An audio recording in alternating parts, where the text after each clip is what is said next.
What is up, guys? It is the Bluebloods here. Back, we don't do a lot of interviews during the season, but I had to get our guy Sam Herder, FCS Insider at Hero Sports, also a writer for BetMGM.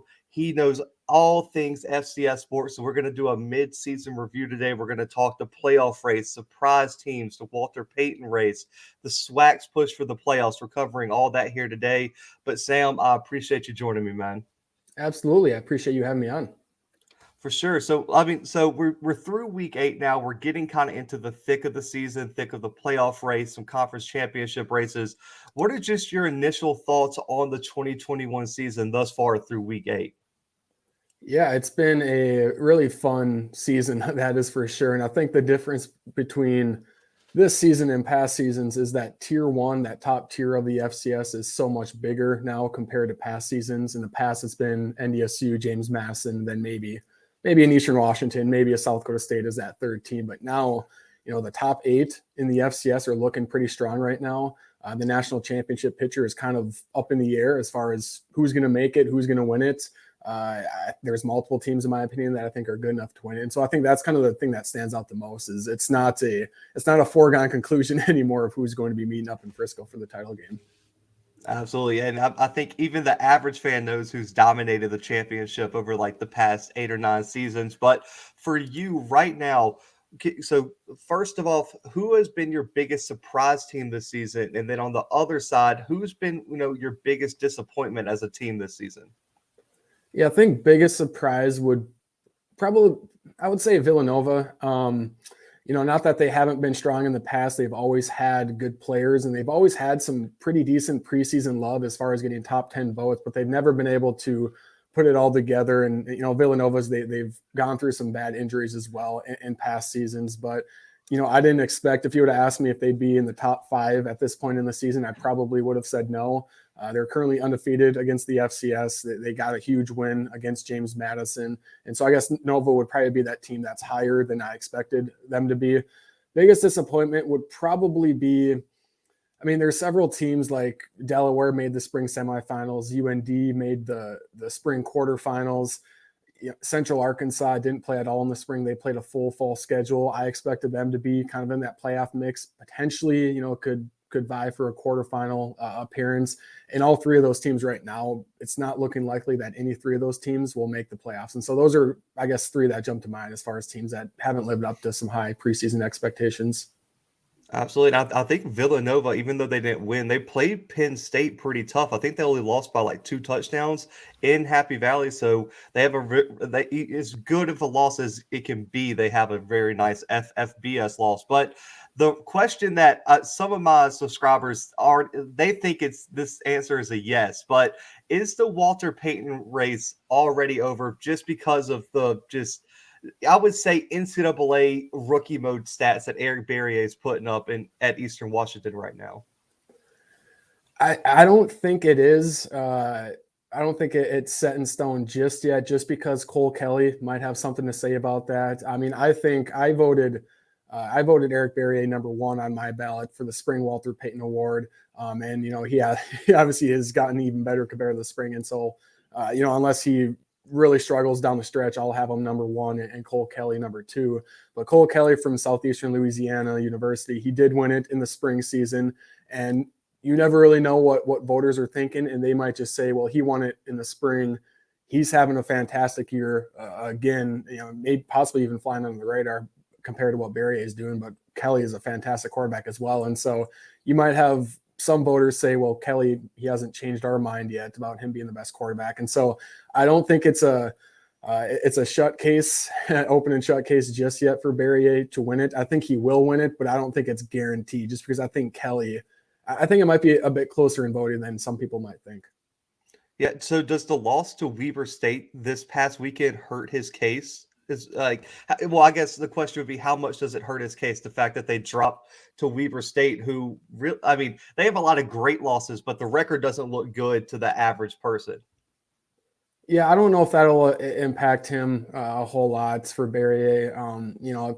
He does play some pretty good defenses down the stretch here. They play Montana State, and so if he struggles against Montana State and Kelley keeps on doing his thing, then maybe that sways some people's minds just because, I mean, Barriere has only really faced two good defenses so far, Montana and Weber State. He played really well against Montana. He played decent against Weber State, and so we'll see how he plays against Montana State, who has a really good defense as well. And so I don't know if the game against Weber State has impacted his hopes just yet. Yeah, and I mean, we've seen FCS quarterbacks, especially most recently Trey Lance, going pick 3, be drafted very high in the NFL draft. I mean, Garoppolo went second round, a few years back. Is Kelley and Barriere really the two best options to get some early draft consideration? And what do you think their draft stock is as of right now? Yeah, I think those are the top two right now. It'll be interesting because we know, especially with FCS players in general, they kind of get picked apart. Are they too tall? Are they too short? Are they too slow? Maybe they're, shuttle time or whatever. If you're a linebacker, maybe it's too slow, and that could be the difference between being drafted and being not. If you play at the FCS level, kind of those small things are taken even more into consideration compared to if you're a quarterback from Alabama, for example. And so, Kelley, it used to be, 6'7" quarterbacks NFL teams would drool over. That's not necessarily the case anymore. But I still think he has a good shot to get drafted just because he has such a strong arm. He kind of still has that big frame. I know some people have tossed around the idea of him playing tight end at the next level because he is 6'7", 260. But he's not a statue back there. I mean, he can scramble and run a little bit. And so I think he'll get a chance at the NFL. At the quarterback position, obviously. And then Barriere as well. You go back a few years and Barriere is 6 foot, 180, maybe 190, somewhere around there. A few years ago, that would be a concern. But I mean, there's a lot of quote unquote short NFL quarterbacks that are doing just fine. And, Barriere, he's dual threat, but his arm is really, really good. He can make all the throws. His throwing mechanics are a little unorthodox, and so that might scare NFL teams away more than his size, I guess. But the throws he makes, he has a cannon of an arm, and so I think he'll get a shot as well. And I could see him slipping into day 3 of the NFL draft. Oh man, I like it. And so right now, man, I know it's still early. It's just, getting into week 9, but who are your FCS championship favorites as right now? You can give me, 2, 3 teams right now that you think are going to be real tough to beat come playoff time. Yeah, I definitely think Sam Houston comes to mind, even if, they might not have the best strength of schedule, especially compared to some of these other top teams, but I think they will get the benefit of the doubt just because it is the exact same looking team from the spring playoffs. And so we know the defense is good. We know the offense is good because we've seen it in the spring season, and they should finish undefeated. That should get them a top 2 seed. They play really well at home. And so I think Sam Houston has a pretty good path to make it to Frisco. After that, I think NDSU has a good chance to make it back to Frisco as well, but they kind of have quarterback question marks. And there's a lot of teams with question marks. James Madison's offense is struggling a little bit. Eastern Washington, I don't know if they have the defense to make it to Frisco. Southern Illinois, Villanova, they're in the top 5. I don't know if they can put it all together and make a run to Frisco. And so, like I said at the start, it's kind of up in the air who's playing for the championship game, just because I think there's a lot of contenders, but each one of these teams has some concern. You can kind of circle and say this is why they won't make it to Frisco. But right now, I would say Sam Houston and North Dakota State seem like they are, kind of on the path to make it to Frisco. Yeah, and so on the other side of that, who are your dark horses? Some people that average fans and other media might be overlooking that you think if this team gets hot, they're going to be real tough to beat on the way to Frisco.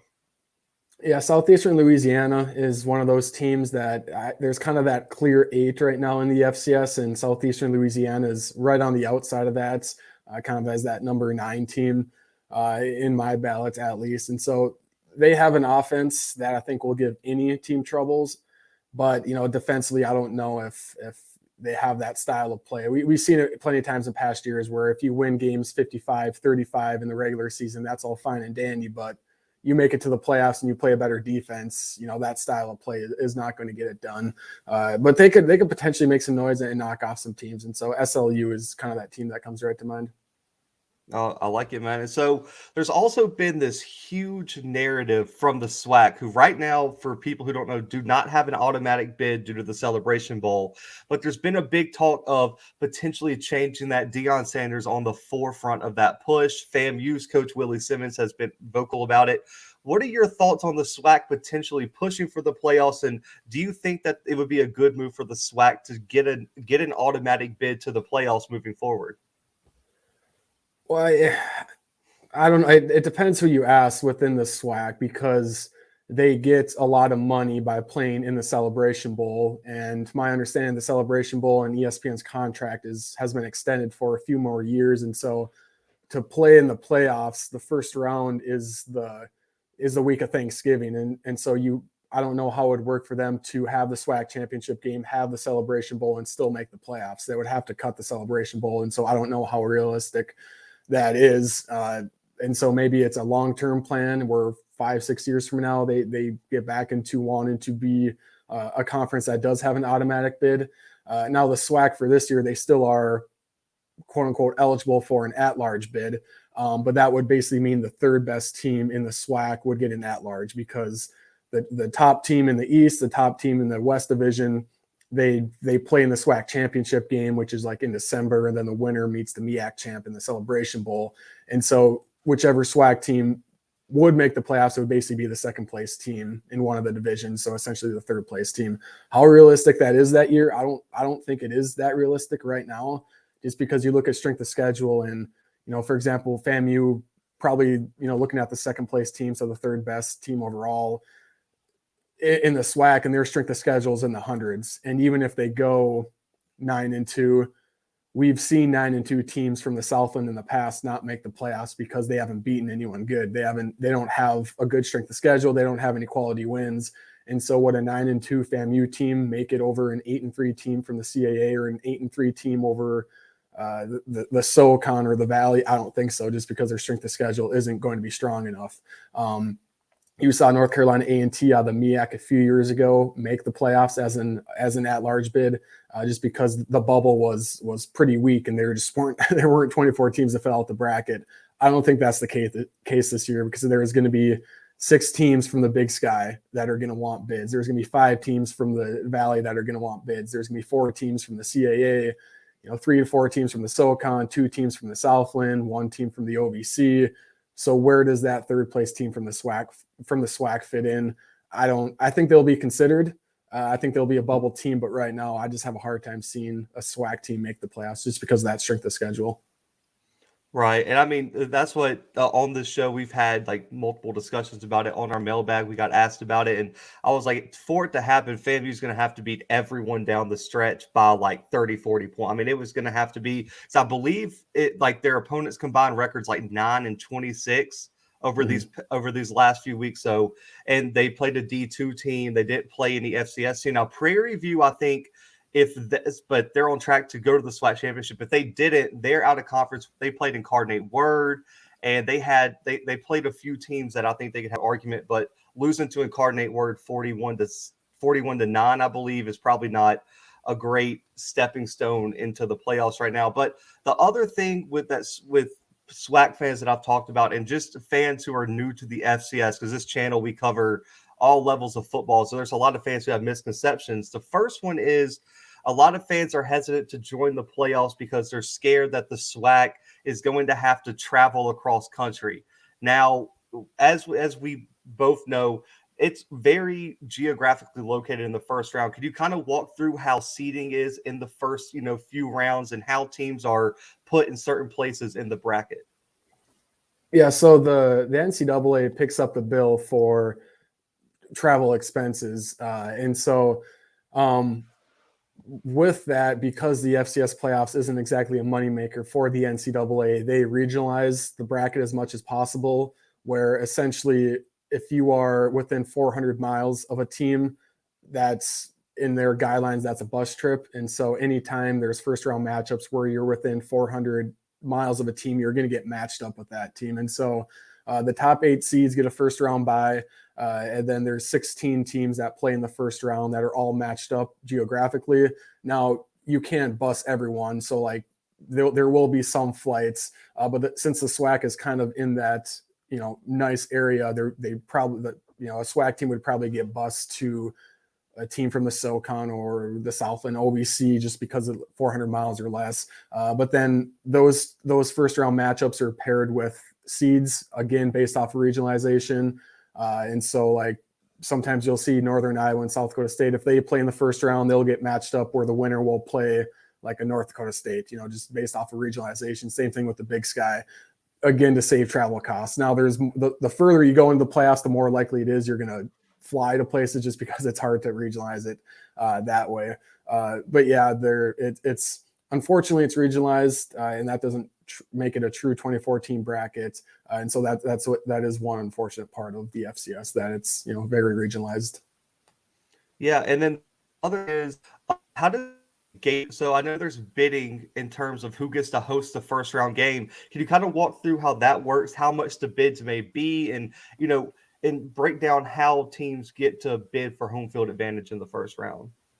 Yeah. So essentially anytime, if you're a seed or the higher seed, you're going to host automatically. But anytime two unseeded teams play, it basically comes down to whoever submits the highest bid.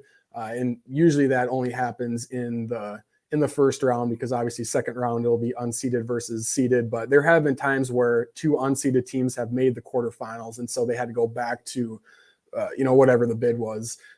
But basically any playoff potential team submits a bid of what they would bid to host in the first round. And I can't remember exactly. It might be like $25,000 to host in the first round. Then it goes up from there. And I think by the time the semifinals hit, it's $60,000 to host. And so, and the playoff committee doesn't look at the bids until after the bracket is set. And so once they set the first round matchups, they say, all right, this team is playing this team is playing this team. Then they open up the bids and say, okay, this team is going to host, this team is going to host. And so they don't know what the bids are until after the bracket is set. And so, yeah, that's just another interesting dynamic. Like some teams honestly lose money hosting playoff games. It just depends on what kind of crowd you get. If you bid, $40,000 to host in the first round game, and you get that bid and you only sell 5,000 tickets, you might actually lose money. But if you sell out your stadium and you sell 15,000, then you're making money. And so that's another interesting dynamic with the FCS playoffs. Yeah, and then the other misconception that I've heard, I don't know what it used to be. There's a lot of people who haven't paid attention to the FCS playoffs in years. That the rumor is that teams who host games don't get to keep any of the gate, so they don't make. So like the NCAA doesn't let anyone profit off making the playoffs. So that's a complete lie, correct? I mean, you get to keep what you make as fans come in, buy tickets and things like that. Yeah, you get to keep some of it. I'm not sure. Like, you get to keep 100% of your concessions. As far as tickets, I think the NCAA takes some of that. I'm not sure exactly what the percentage is. But again, you see it's kind of a strategy when submitting bids. There might be some teams that they kind of weigh it out. How many tickets do you think they sell? And so they might not submit a high bid. Meanwhile, I'm pretty sure like James Madison one year submitted like a $100,000 bid to host, because they knew like they would get a big enough crowd where they would still turn a profit based off of the bid, based off of what percentage the NCAA gets of the ticket revenue. And so I do believe the NCAA takes some of it, but not all of it as far as ticket revenue. Right. And then the last misconception is so for the team who wins in Frisco, is there any type of reward? How is the gate split at Frisco for the national championship? And if you go all the way and win the championship, do most teams make a very solid profit off of making that a run? I don't think the teams get any of the ticket sales from the championship game. I think the championship game, since it is a neutral site, the NCAA takes all that. And so like, you don't necessarily make money by winning the national title. But if you're North Dakota State or you're Sam Houston and you're hosting 3 playoff games and you're selling out those games, like in the process, you're making money. Like if you're North Dakota State, you're selling 17,000 tickets for 3 weeks, you're making money. If you're Sam Houston, you're selling, 12,000 tickets per week, you're making money. that way just based off of the revenue. But like actually making it to Frisco, I don't believe like there's the teams that make it are getting, a chunk of that pie. Okay. I mean, yeah, hey, man, you're the FCS expert, and a lot of people have been clamoring to get you on the show and get some of these questions answered. So I definitely appreciate that. Final two questions, man. Conference realignment has hit the FCS hard. I mean, there's rumors of James Madison moving to the FBS. There's the Southland, the ASUN, all these conferences are moving. What is the future of the Southland? A lot of people are expecting them to have a tough time replacing some of the teams they lost. Do you think they dissipate the conference? Do you think they add some D2 teams? What is the future of the Southland Conference? Yeah, I think the Southland will be fine. They right now they're at 6 teams, and the top 3 are pretty good. I mean, Southeastern Louisiana, Nichols, Incarnate Word, they're all pretty strong programs. McNeese is having a tough season, but they have a pretty strong tradition, and so I think the Southland will be fine. They'll probably pluck 1 to 2, maybe more D2 teams. I know.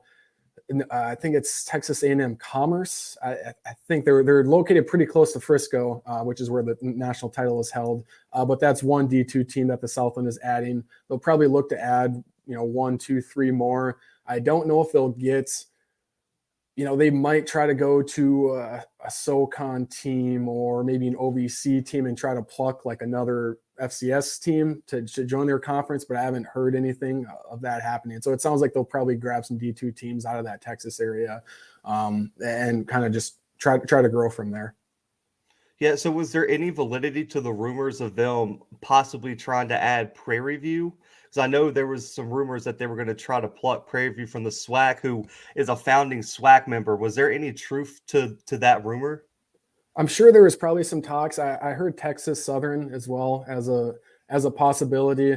I don't know. It doesn't seem like those have progressed a whole lot, just because I think because the Texas A&M Commerce one that got announced a few weeks ago. I think if the Southland was having really good conversations with an FCS team, that maybe that announcement would have happened by now as far as adding a team like Prairie View A&M. And so I'm sure there were a lot of discussions going on between schools like that, but I don't know, if those discussions hit a wall or if teams like that are fine with sticking with their conferences. Oh, man, awesome. Well, so last question here, man. Yes, I know it's only week 9. Right now, what would your FCS championship prediction? Give me the team and the Natty, and who do you have winning as of right now? Yeah, it's tough to say. I would probably go with Sam Houston right now, just because I have the least amount of questions with Sam Houston. I mean, the one question with the Bearcats is just their strength of schedule, and they might not be tested until late in the playoffs, and so that could possibly come back to harm them. But I mean, NDSU has quarterback question marks. Southern Illinois, Villanova, they're gotten a lot better, but are they ready yet to win a national title? James Madison's offense is kind of cooled off. Montana State, I don't know if their offense it's good, but I don't know if it's great. Eastern Washington, their defense isn't that great. In South Dakota State, they're having discipline issues. And so like each team has a question mark. Sam Houston to me doesn't have a question mark because I think they are balanced offensively. I think their defense is really good. And I think they'll get a top 2 seed, home field advantage, and then make it to Frisco. Like I said, it's just a matter of their strength of schedule, and they haven't been tested a whole lot this year, and so maybe that comes back to bite them. But I just have the least amount of question marks with Sam Houston right now, and so they would be my pick as of right now. Like it. So we got a repeat champion potentially in the FCS. But man, I appreciate you coming on here. We're going to have you on more often. I'll definitely be reaching out around playoff time because there's going to be so much to talk about in the FCS. But man, where can people find you? Where can they find Hero Sports? All that. Plug anything and everything you want to, man. This time is yours. Yeah, herosports.com is where you can find the FCS coverage, and then I'm on Twitter at Sam Herder FCS, and then our main Twitter account is @HeroSports_FCS, and so you can kind of keep up with our stuff there as well. Awesome, man. Awesome, guys. Make sure to go follow Sam, always tweeting about FCS, and make sure to go check out Hero Sports. I use it all the time to prep for the show and things like that. So I promise you it's got great content on there. But Sam, definitely be back in touch, man. But guys, for myself and Sam, the Blue Bloods are out.